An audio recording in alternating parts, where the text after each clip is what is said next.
How do we do better next year? What strategy do we have? We're going to put a lot of ads on.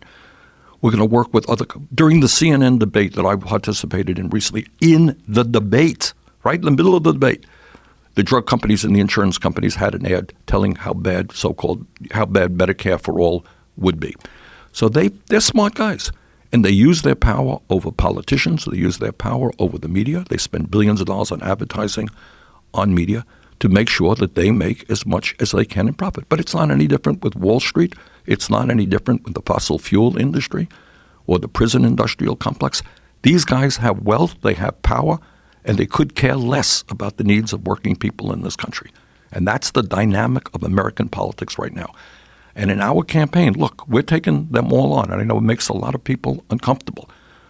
But we are taking on all of these entities and all of their wealth and all of their power. And that's what a political revolution is about.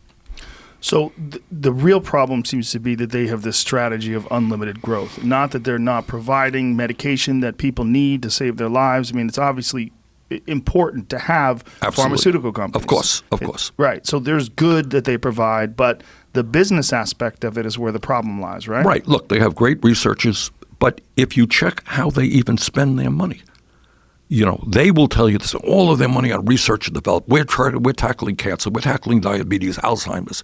The truth is, of course they are. But the bulk of their money is going off into what we call Me Too drugs. They make modest changes in a drug, which really doesn't improve people's well-being in order to make profits.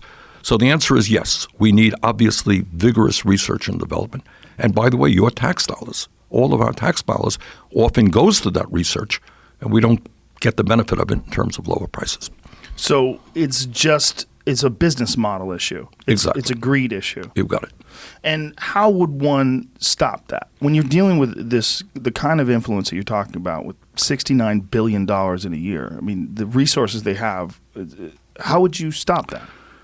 Well, that is kind of what we call the $64 question. Yeah. I mean, all right, and I'll tell you what I think. This is what I believe.